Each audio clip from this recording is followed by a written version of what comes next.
Hi guys, it's Johnny from the Kiss and Tell podcast. You can find more of my content at johnnycassell.com, where you can learn to attract and seduce the women you want. Hello guys, and welcome to another episode of the Kiss and Tell show. This one's been a bit overdue, but it's been crazy busy over here. Today I've got on the show Mr. Ali Natural. Now, I can't tell you enough about Ali Natural. Ali is the guy that brought me into the West End. He shared with me his network, brought me into all the clubs, basically showed me the ropes, got me started in London. Ali, welcome onto the show. Hey, my man. Welcome. And I know I feel very welcome already. Thank you. Thank you for the lovely introduction. Well, what I need to add in there also is, you're one of the lead trainers at Kezia Noble, on the Kezia Noble team, or the lead trainer, should I say? Yeah. The man, the God, and the prophet, and everything. Go on, go. But also we're going to talk about a bit later as well is this your new venture of Magnetic Self, where you're helping people become master conversationalists. Yes, that's correct. But, yes. But yeah, we'll talk about that later. But you wanted to, we talked about putting a show together for some time. We eventually got around to doing it, and you said you wanted to sort of think, okay, well, why don't I share some ideas on to help people that are struggling and becoming good conversationalists. Yes, definitely. What sort of ideas we got in store, Ali? Well, there are way too many to list here, I suppose. But it's like you were talking about this earlier on as well, and I got home still reeling from the shock of you treating me to a lunch. It was such an unexpected surprise. I'm still in shock. I still can't believe it. But I guess miracles do happen. Yeah. So I am a stingy bastard. I must admit. Yes. I mean, they paid for that lunch. Although it wasn't that much, I suppose. The blood just drained from your face and everything. It was amazing. I wish Did that you was see the cobwebs as I opened up my wallet? Yeah, I know. Yes, that was beautiful. No, obviously we are exaggerating here. You're kind and generous to your friends, so which is one of the reasons. I help you out, and I became your wingman at times and everything, because I believe you only dedicate time to people who deserve it. Otherwise, you're just wasting something from yourself. That goes, the same principle as to anything and everything in life. So there's something I want to talk about as well when it comes to conversations. So one thing people always say is that all my conversations are very boring, and when after a while I just run out of things to say. So how do I become the conversations like you, Ali? They say, you come up with some, random and interesting stuff. You can be really funny, or you can be, charming, you can be seductive, or you can be, very observant of people. How do you do that? And it's not because I have superpowers, although some people believe that I do and everything, but as you know, John, what a superpower. What do people believe that? Who are these people? That happens, yeah. Sometimes, you're lucky stuff happens and you act like as if you know what you're doing. When people are like, wow, he really is the shit. But, okay, it's just happens, like childish vanity and stuff there. No, what you're saying is true. Okay, so, I hear that a lot from my students as well. So it's like, they get into their interactions, and they run out of things to say. So yes, that's obviously a real common flaw. So guys that are in that sort of situation, they're going in there, they have this great opener, they get all a laugh and a giggle, and the interaction goes, a little bit further. But what can they start doing to actually, really sort of go deeper into the conversation? Actually, to really, really make impact. Yeah. I mean, there are a few things that you can do, like as outer game elements, and there are like few things that you can do as inner game elements, which would propel your game and you as a person forwards. Like I would like to talk about first, the inner game ones. So first thing, remember I was talking about, respecting your time and sharing it with people that deserves it, right? It is very important for me that the reason I have interest in conversations is because I only have such conversation with people I think that deserve it, right?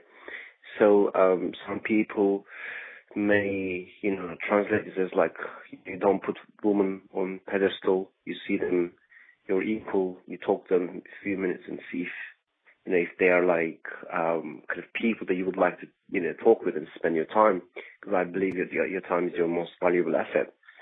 Everything else is just secondary in my view. Of course, time is depreciating all the time. Exactly, yeah. It's not something you can get back. So when I see people talking to girls who are like, horrible human beings just because they look good or seem to have lots of good makeup on them and everything, guys just, beat themselves up and try to force a conversation. So that's, I would suggest you only talk to people who really interest you, right? And throughout my experience, I realized that, just because they're hot doesn't mean they deserve a time, right? So many girls out there, right, that would meet your criteria, would be your ideal woman if you look hard enough. So it takes a bit of, work and effort on your part.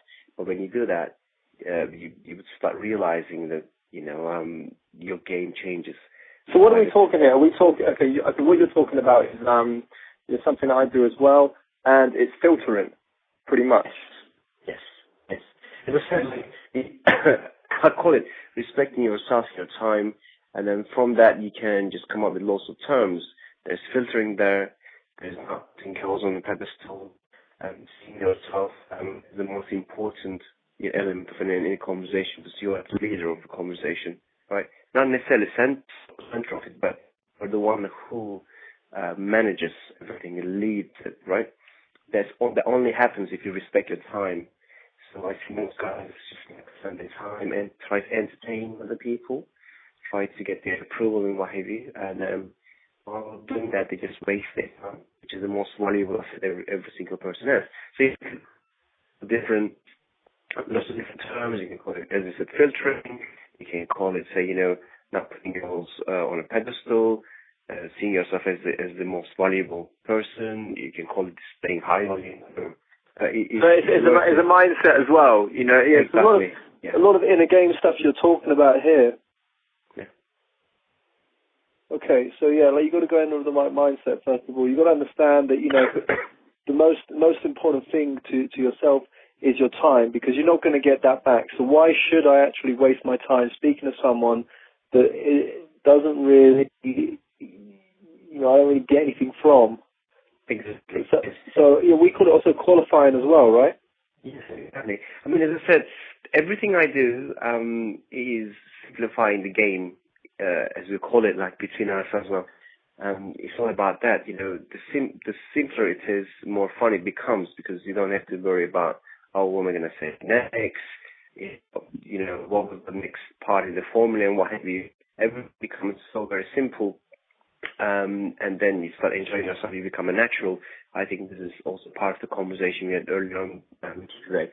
So sometimes now we do stuff that we don't even know until like we are alerted to it. Like people say, how did you do that? I was like, what's that? Oh. And then you think about it, I was like, wow, I did that. What was that? It was something amazing, but it just came naturally to you now, which we didn't know what the heck we were doing. And we couldn't speak womanese, and now, a few years later, we are acting like, behaving like naturals and stuff like that. So that is how you reach the level. You just simplify the game. And like next thing I do is that when I have that kind of a mindset, and when I do believe, when I assume like certain bits and pieces, then all of a sudden my outer game, right, is shaped accordingly. So, I start filtering, I start qualifying, I start seeing girls as just human beings until they, prove themselves like something special. Then I decide to spend more time to get to know them, what have you, So all the outer game materials, everyone talks about, everyone seems to be obsessed about, just comes very naturally because all of a sudden you're doing it anyway without thinking about it. So I think now something I realize with you as well, you do that too very often now. But like when people ask you, like you find yourself in that situation. I've seen it and I've talked about it. It's like you're like, wow, yeah. Well, how did I do that? And you have to think really hard and fast. You have so you can break it down to engineer what you. I've had situations like that where You've heard me share the story on the boot camp, where we talk about non-verbal opening and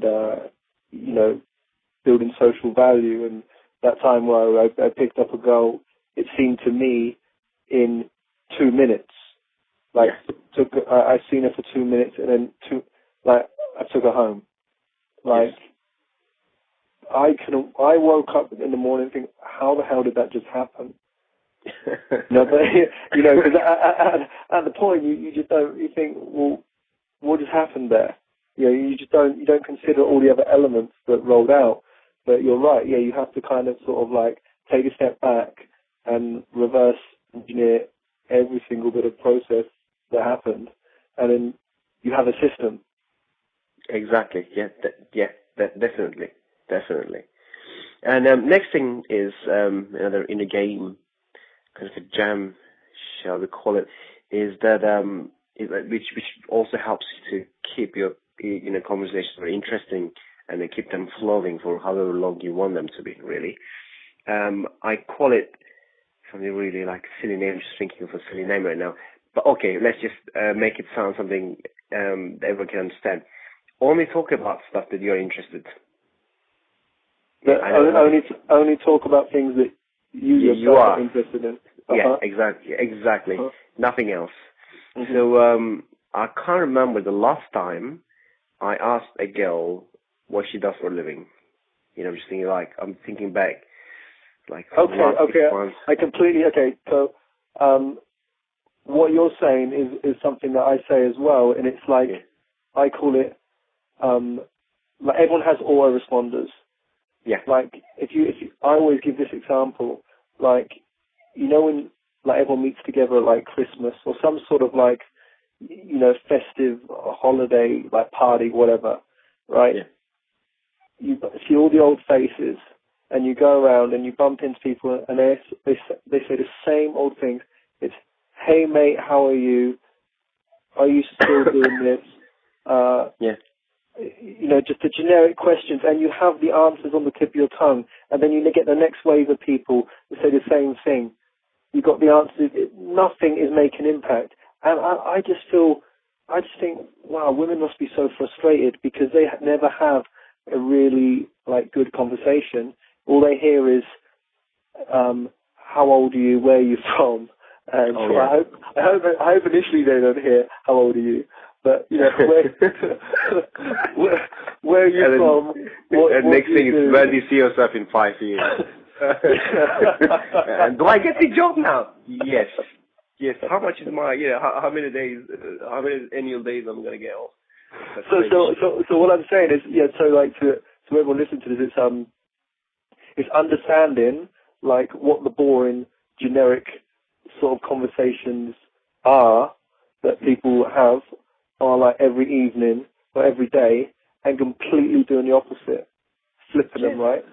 Yeah, I guess we got into the habit of doing that, just going that extreme, just talk about stuff that I guess most people would assume like vulgar or like, sometimes absolutely stupid. Like, what? You can't be talking about that. It's like, but it's like... but we actually are talking about that. That's what's happening right now. Exactly, it's just beautiful. But the whole point is, like, people do not have to be like that because, we do this because it's part of what we do for a living and everything. But, in the simplest terms, right? But that's the reason I say, just only talk about stuff that you're interested. Because, why I do this? I do this with students, right? So I say, okay, there's this beautiful girl, you want to go talk to her. Why? Well, 'cause she's beautiful. So, okay, all right, cool. What I do normally is just don't give them any tips or just go talk to her. And they go over and everything. They talk, and they were 5-10 minutes. They come back to me. And so what happened? It's like, yeah, talk. So what did you really talk about? It's like, I asked her name, where she's from, what she does, why she was there, and all that. So you asked, I said like about 10 questions in 10 minutes. He's like, yeah, something like that. So any of these answers, like, any of those questions you really wanted to ask, like, what are the questions you really want to ask? It's like, not really. Like, so why did you ask them? He's like, but that's what you do, no? I was like, I don't. But, okay. And then I said, you got all these answers. I mean, so what does that tell you about her? And, most people say, well, I know her profile. I was like, all this information that you have now may be useful if you try to employ her, or if you're trying to find out if she's a pedophile or not, if you're going to hire her as I don't know, child minder and what have you. And apart from that, you just wasted your 10 minutes and wasted 10 minutes. And he's like, oh, okay. Because usually the reason they come back to you is because they run out of things to say. Or literally, they run out of questions, to ask. So that's what it is. So I have nothing against questions and whatever, but if you're going to ask questions and if you're going to talk about something, right?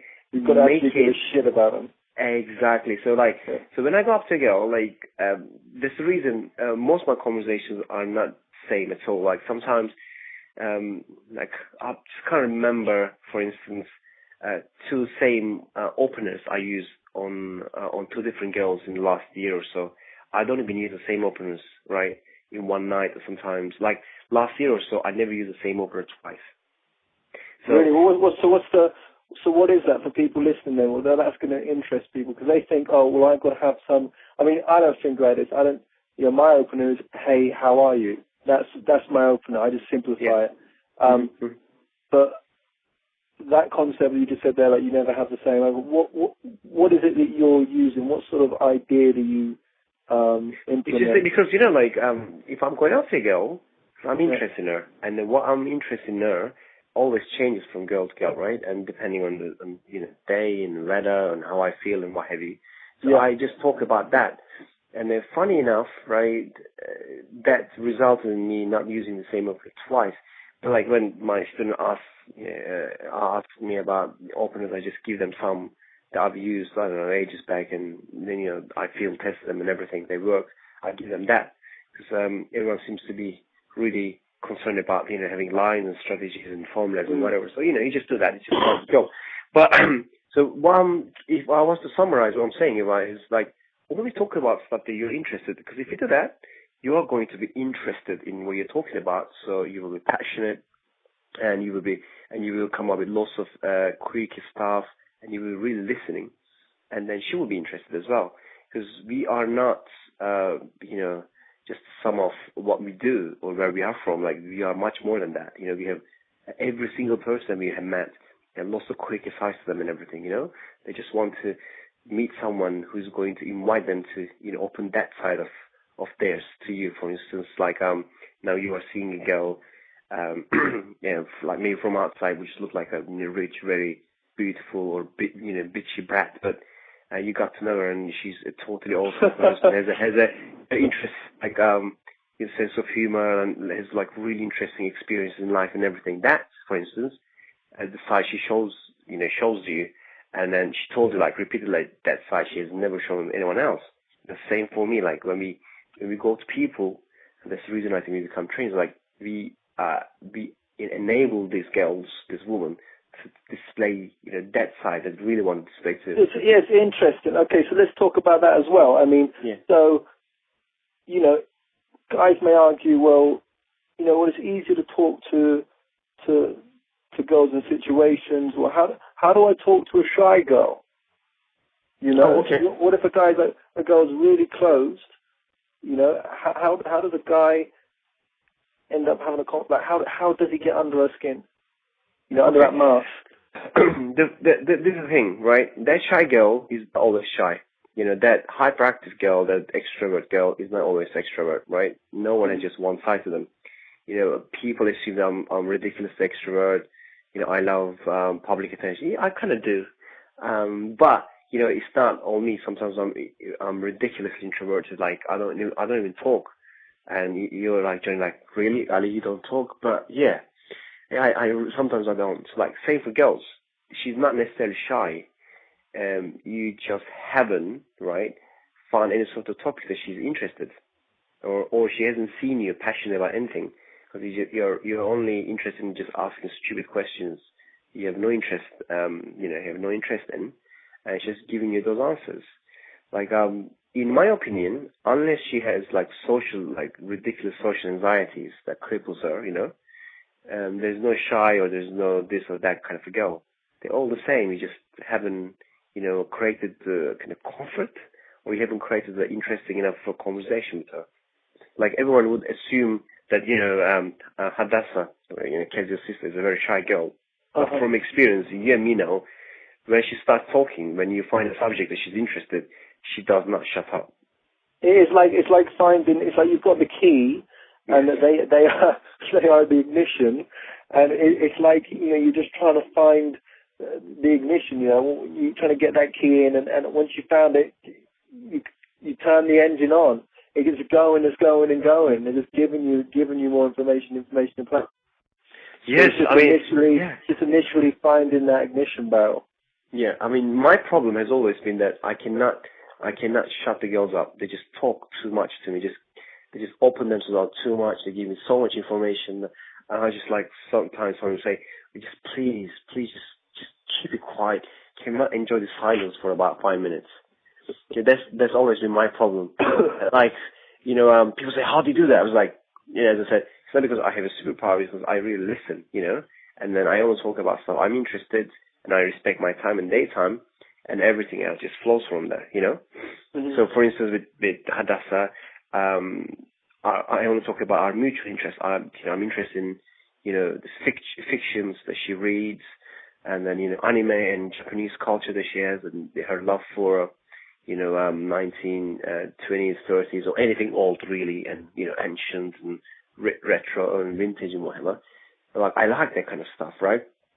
So when I talk to her, we most talk about that. Then we crack jokes at your expense sometimes when it's beautiful. We bitch about you. Everyone knows it's beautiful. And then and we take the piece out of Kezia and this and that. We take out of each other. And then I never really felt that she's shy. It's just that we always had that interesting thing going on. And it's just like, there's a third thing, having no agenda when you go up to someone, it's just like you're not trying to get anyone's pants, you're just trying to have a good conversation, everything else flows there, So that's fair enough, but okay, we've got a good conversation, right? We've got a hook. We're genuinely talking about stuff that we're interested in, and we're listening to her for more things to say, to move on to one subject to the other. But, we know that there's only so long you can play that game for. Exactly. Yeah. I like to turn things sexual pretty much the second sentence I say. Because I know, the theory is, if you don't show your intent, then you're just going to be that friendly guy. You can be a master conversationalist, mm-hmm. but you still got to get it sexual, right? So, my ways may be different to yours. What ways do you slide the sexual vibe in? Mm-hmm. Mm-hmm. Like sometimes people, misinterpret what I'm saying. Sometimes people say, well, so if I do everything you do, then I'll become a gay best friend. Like people that know me knows that, I think I only been friends on once, I suppose. Since I started learning game and practicing this in the last 5 years. And I think that story I shared with you, right? It was really funny. we'll come to it later, I guess. And the thing is, the reason I was saying, you respect your time, you respect her time, and then and then you're only talking about stuff that you're interested in, okay? So, I know where this is going, so obviously what you're interested in is yes, exactly. Sometimes, I mean, it could be that. It could be that. Remember, like lately, and you see me just like telling us, like, look, I'm not really interested. You're a really lovely girl and everything. Why don't you try to talk to my friend over there? Or you came to my my birthday recently, my 30th birthday. There were all, I don't know, 20, 30 girls. They were all single. My friends, half of them tried it on me maybe at one point or another, okay, and flirted with me in this way or that, right? And then, so what I do, like, it was like, oh, sorry, you're just my friend. I have friends on girls now, right? Because I'm not interested in that now, right? And so I refer them to my friends or whatever, So like, there's the same mentality. So if I'm talking to someone, right? If I am single, then, right, and I'm interested in her sexually. That's why I express that. Like there won't be any ambiguity. She would know it. I would just tell her that straight away. This is what I'm talking about. You would go direct, or I mean, how would you? For the guys listening, how would you show that? Okay, so we are coming to the art of game stuff, right? So if you're talking about in escalating, not necessarily sexual or whatever, because I believe in escalation. Because escalation means something getting more intense step by step. That's what you got to do if you want to close any sort of deal, whether it's a business deal, okay, whether you're talking to, your sister and brother and there's a problem, you want to close the deal and whatever, okay? And or you're talking to a girl and you want to get her number or kiss her, or whatever it is that you want to achieve. If you just stay in the same place and repeat yourself, right, and that person does the same thing, you don't really drive the conversation to somewhere, right? That conversation dies out. It becomes really boring. So when it comes to sexual escalation or whatever, right, you got to do stuff like that. For instance, do I say, let's go have sex? I think I've done it a few times, but I believe breaking things down, into smaller chunks so enjoy them more, Like, I think when we've been out, for instance, at one point, you and me were in this VIP club in Leicester Square. Like, we were talking to these two girls. And then can't believe it, Harry. Tattoo. Uh-huh. Yeah. I was really interested in the tattoo, so, and I put, I like, what do you call it? I wet my finger and start, like, gliding down her lower neck to the lower back. And she was just like, well, what the fuck are you doing? I was like, look, I'm really interested in this. Your tattoo and an amazing back. Hold on. So I did that, for instance, right? And when you do stuff like that, okay, when you express your interest in a certain part of her or her sexuality, her femininity or whatever, she understands what you're trying to get to, And afterwards, I did the same thing with my tongue. And yeah, can we just put the conversation on pause right now? Can you just tell this story? Can you just tell this story, please? Oh, well, because it's such a good story. I can't even remember why we went there. I guess it's just to catch up, right? And there was this Ethiopian girl with amazing boobs, and you really liked her. You want to talk to her, and her friend. And had this amazing, like Latino body, hips and ass and amazing back and everything. I wanted to talk to her. So you start talking to the one you were interested in. So I don't know her. Instead of saying hi or whatever, I just, put my finger and start like gliding my finger down her spine. Because she had a tattoo from the top of her neck right down to like the top of her ass, right? Yes, yeah. That was it. And she was turning around, she's like, what the And I was like, shh, it's okay. Yes.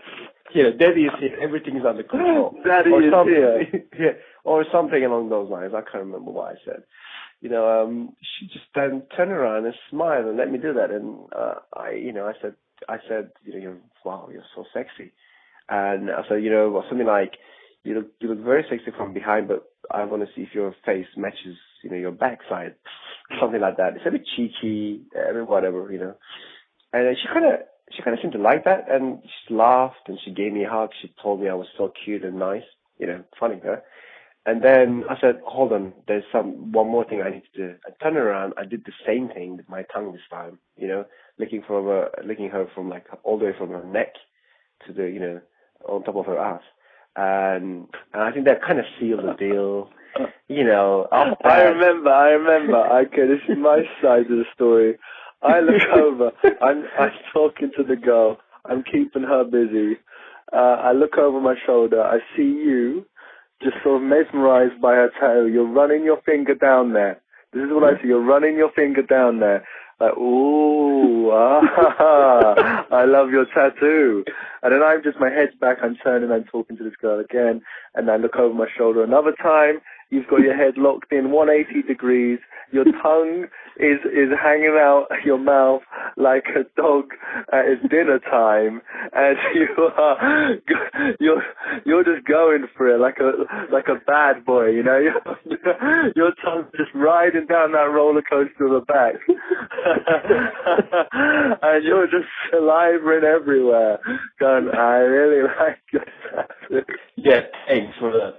Oh, it's very good. Yeah, I think I just told the story much better. Yeah, you did. You really did. Yeah. Yeah, it was something like that. I mean, there have been so many occasions like that.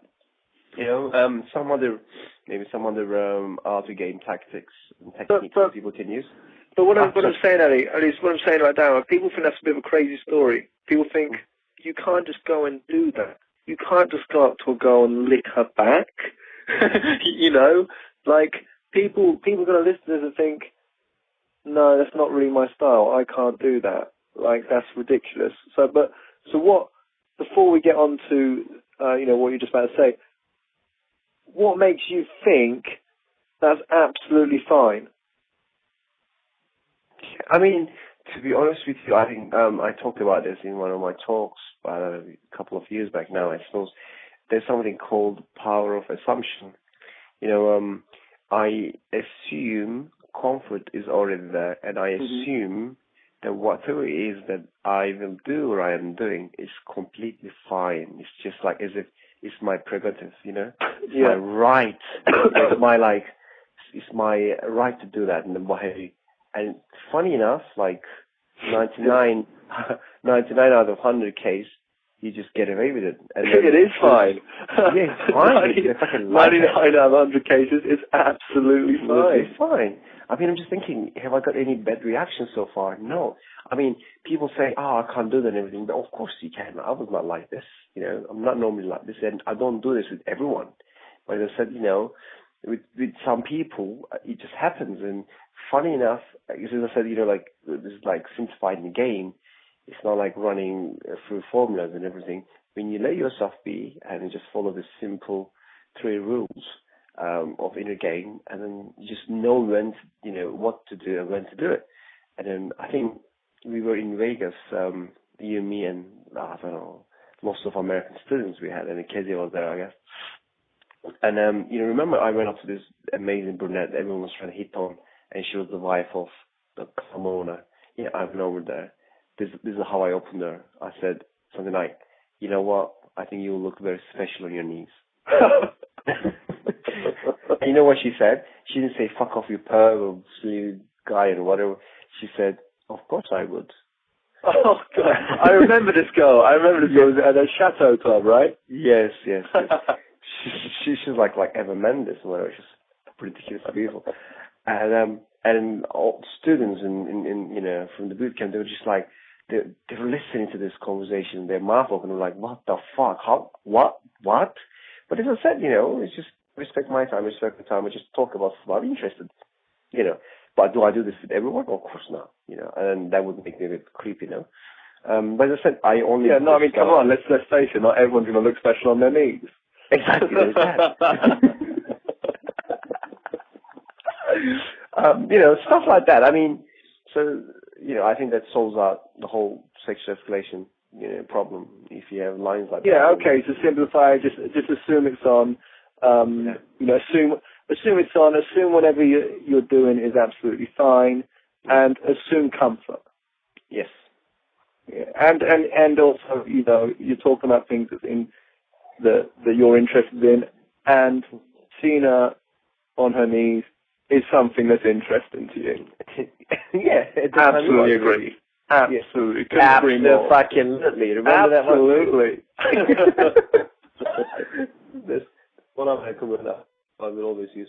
Okay, I mean, there are lots of other, there are also small outer game techniques and, strategies and whatever that I teach people, because it's like part of what I do now, but it's not only for dating.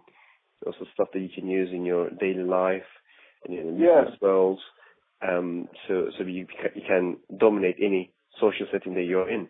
So that's what I do right now. That's why I teach, teach people to become master conversationalists and get whatever it is that they want from any and every conversation. So I'm just thinking, another technique that people can use is called listening, right? People say, oh yeah, whatever. I was like, it's very important. We do this quite often, but like people guys don't listen. Yeah, and I never used to listen to women. What's the point? What's the point? But no, to be honest, like, this is a serious issue. Like, if you're not listening, then you're not getting the hooks that they're giving you. The little snippets of information that can spur on streams of endless conversation, right? Yeah, not only that, and also, like, it's important for, multitude of reasons. Like, one of them you explain right now. The other one is this, look. When you have a conversation, you want it to be two-way. So it's a conversation. If you are just doing most of the talk, asking questions and answering your own questions and whatever, right? You become a spectator, and you become an entertainer, and she becomes a spectator and an audience, right? And there's a reason most girls get bored and just, like I say, I had to go to the toilet and what have you. And then guys say, like, fuck, I talk all this time and it didn't get anywhere. It's just because they make the conversation one-sided. The way it works is they don't listen. Let me give you an example. So, for instance, they ask a girl a question, the girl gives them an answer, right? And then the only thing they are thinking of is asking the next question or coming up with an interesting line, right? Instead of really going with what the girl is saying. Like, for instance, what I heard was, the guy goes to this girl, says, how are you? The girl says, I'm fine. And then his next question is also, where are you from? And I was thinking, hold on, you asked a question, so you must be interested in the answer, right? He's like, yeah. She told you she's just fine. Fine is the most common used lie that, human beings, use on a daily basis. It's the most commonly used lie, right? So if someone gives me, I'm fine, I'm not going to say, oh, okay, my next question is this. I was like, just fine? You're not amazing. So what you're saying is, okay, which is the big important element here is what you say in response to their response makes impact. So if they're giving you anything, you've got to challenge them. Don't just accept it. Challenge them on their answer. Exactly. And so the way I explain it is like, do not settle for less than you deserve. You're respecting yourself and your time and everything. It just comes from there. So girls, tells me I'm just good, I'm just fine. I say, really, just fine? You're not amazing. You're not exhausted to the limit, like you're about to die, or so bored that there are no words to explain it. Just fine. When I challenge them like that, they just give me so much more, and they, what it tells them as well. Not only you get hooks, fuck that. What it tells them is that you are really going to be listening to what they're saying. You're just way different than everyone else. And you did this like from just I'm fine, something very simple like everyone uses, Right, exactly. Because guys would normally accept that. You're fine. Oh, okay, cool. So where are you from? Yeah.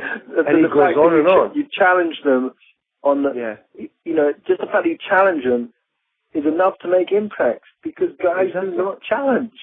Exactly, yeah. As I said, one, you get lots of hooks. Two, it tells them that, you're going to be listening, so the conversation becomes two-way. So they give you more information, they get more animated, and then also they try to, engage you more, okay?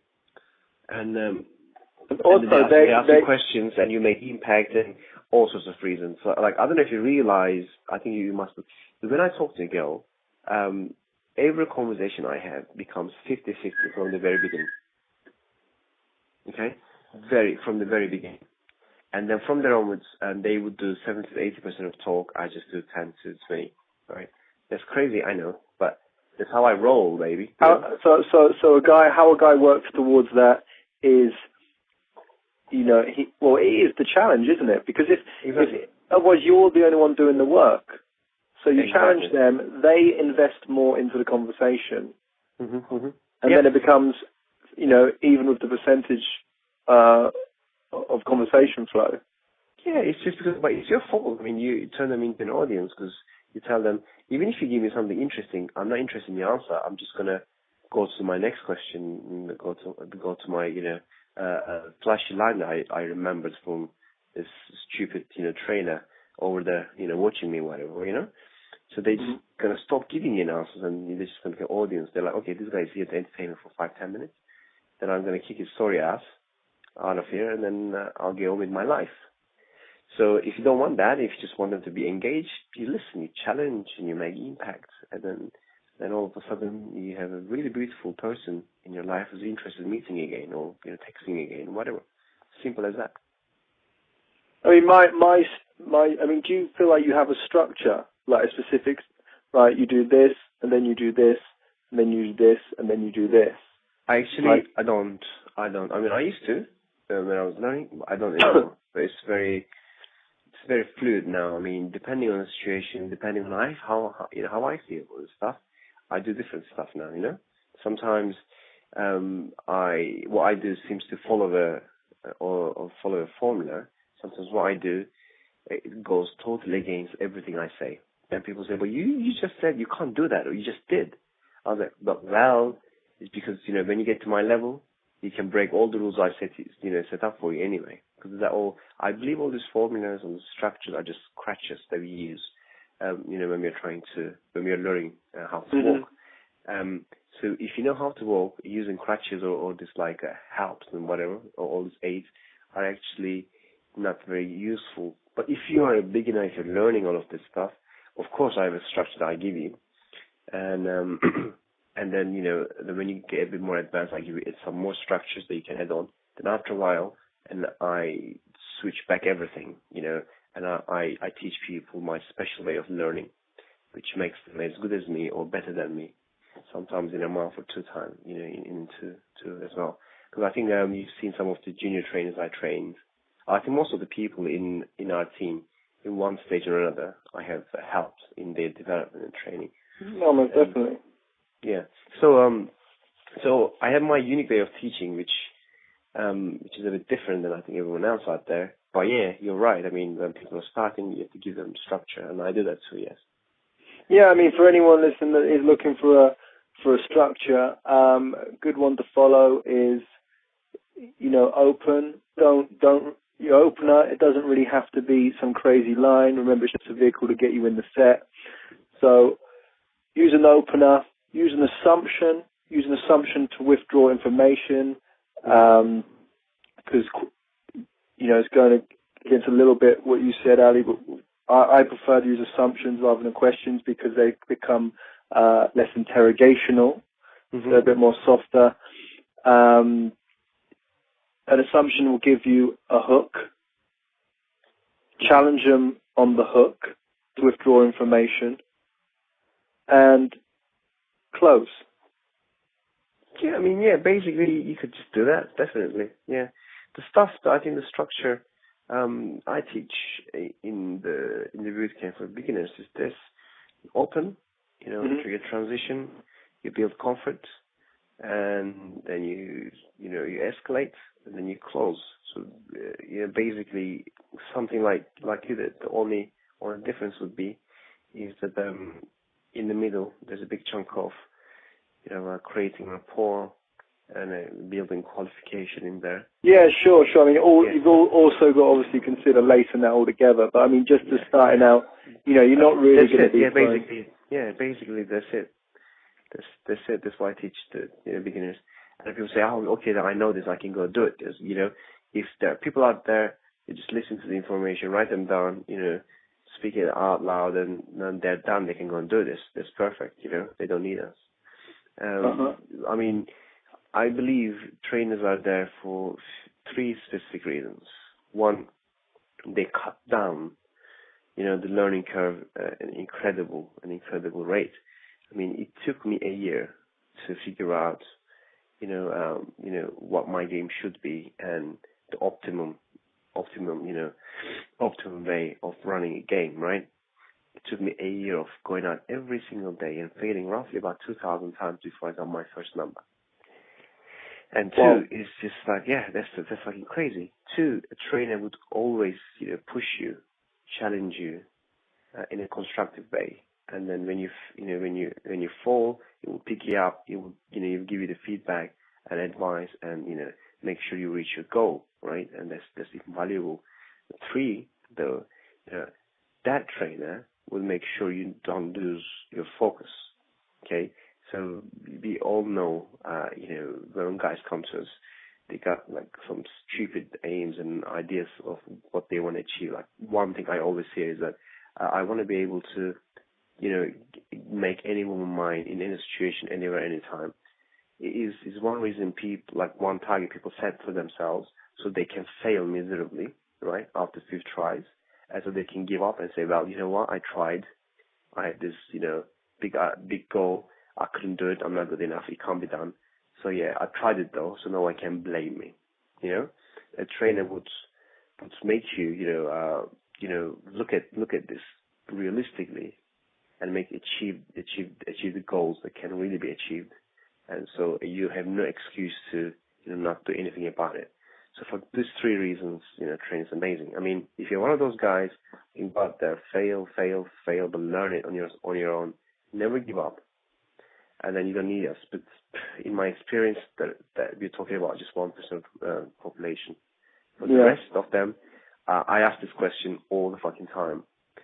The question is this, very important. Can you bear the cost of not doing the right thing?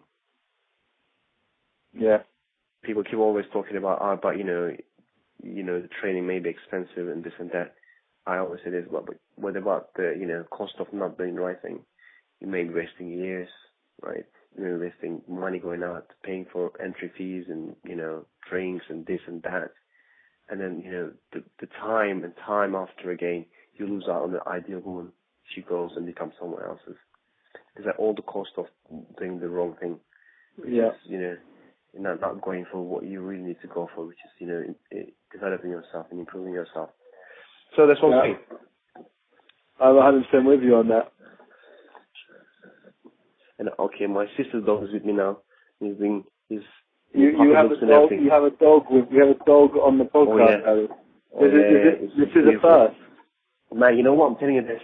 The dog is a player on 4 feet. He's so cool.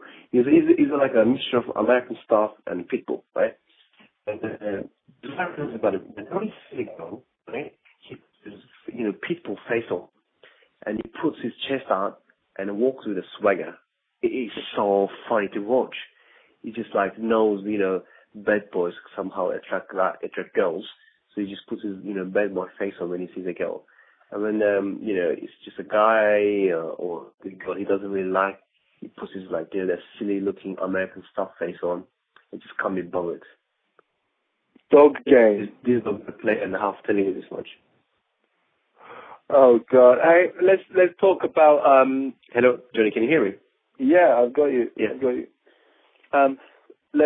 Let's talk about this venture you got going on, Magnetic Self. Let's talk about this. Oh yeah. Well, as I said, this is, dating is just one part of what I do. I don't believe it's everything that guys should be concentrating on. So I started this company called Magnetic Self.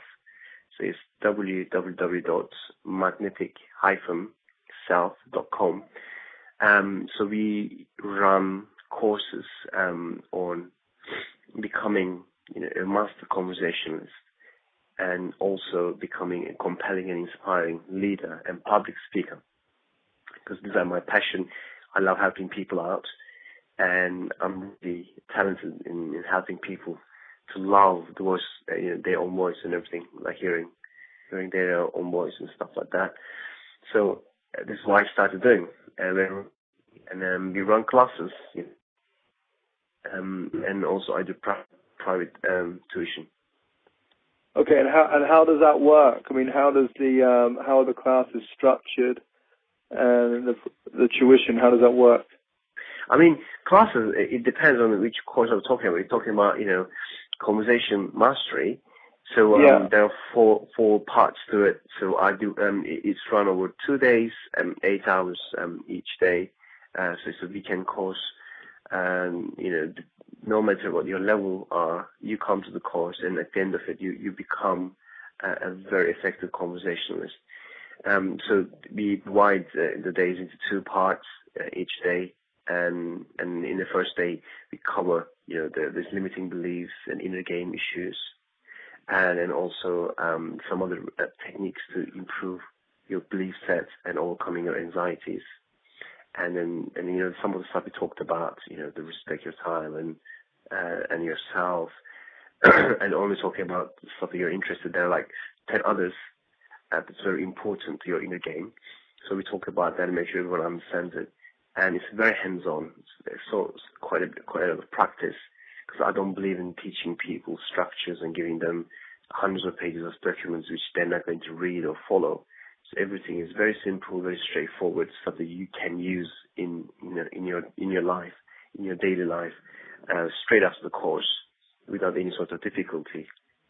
And on the second day, and then we concentrate on outer game stuff, and then also stuff that they're interested in, like a specific subject, and we lastly cover how to deal with difficult situations and the conflict. And so there will be lots of group stuff and individual work, and I keep the class very small, 4 to 6 people, so everyone gets lots of individual time, and there won't be anywhere to hide for anyone. So when they come, and they're really going to get to work, and they're really going to sweat it, and I can spot everyone's mistakes and everything. So it's almost like a one-to-one work with me, with the help of 3 other or 4 other participants that people can stay in touch with. Fantastic. And people can get hold of that at www.magnetic-self.com. Yeah. Fantastic. I'll put a link, obviously, on the website that when this goes out. But obviously, last but not least, mate, again, this is the Kiss and Tell podcast. Yeah. So I'm going to have to ask a cheeky little kiss and tell from you, Ali. Okay. We want to hear one of your most favourable kiss and tells, or your most recent. What have you got in the bag for us tonight, Ali? Oh, I have a girlfriend now. I don't do kiss and tell, but I can tell people how I met my friend. That could Absolutely. It's a very funny story. It was just I think towards the end of September, one of those very rare summer days. It was really beautiful outside. So I was in my shorts and was doing a bit of shopping, and I was so thirsty. I started walking. Wait. You were in your shorts. Yeah, man. Can you imagine me with my? Sorry, I'm just treasuring that image right now. Your alley shorts. Okay, all right. Moving on. It was beautiful. I mean, I stopped the traffic once or twice, I think, because my leg that's it, So I was walking towards the Sainsbury's because I was really thirsty, and then this beautiful blonde girl was coming out of the Sainsbury's with her sandwich and I think a drink. So I looked over. She looked at me. She walked past.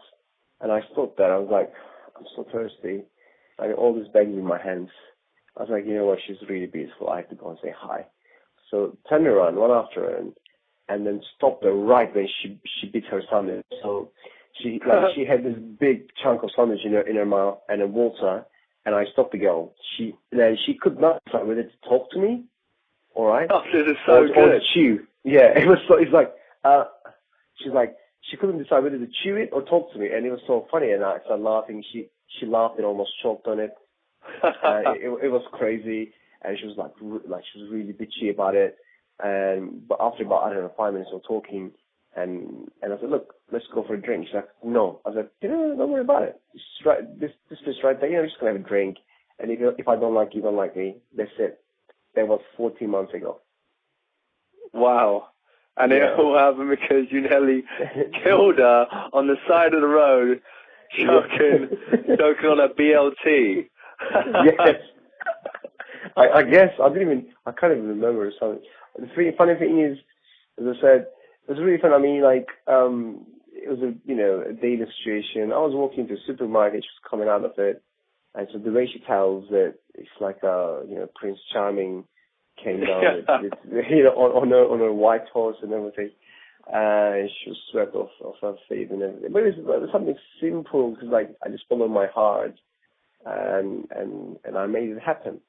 Thanks to game, I made it happen. If this was 5 years ago, she would have looked at her, and I would have walked in the supermarket, get my water, come out, and then say I should have gone done it. Maybe I would have a chance or whatever. I would think about it and kick myself in the balls for the next 2-3 days. Yeah. And then I see the next girl, and I would feel the same. And I used to get the same feeling, man. I used to walk past every girl, I feel like a coward. Yeah. Like, why am I not doing anything? Why am I not doing anything? But yeah, exactly. Like you say, you invested in yourself. You took on board the skills and the ability to be able to go out and get and do what you want. And that's just another beautiful story that you just shared with us there. Is a good example of what you can do. Yeah, exactly. Kill people. Beautiful, so beautiful. I love it.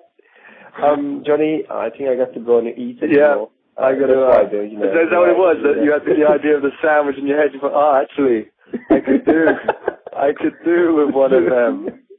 What are you talking about? You've got to go and eat. We literally just did eat before, earlier on in the day. But I'm growing, not older, but sideways. So I got to look after myself and my belly. It's very important. Okay, mate. All right. Well, thanks a lot for coming on and sharing some insights and some fabulous stories. And anytime, Mama. Yeah, we'll speak again soon. Sure. Talk to you soon. All right, mate. Take care. For exclusive one-on-one coaching and mentoring, get in touch. Send me an email, info@johnnycassell.com.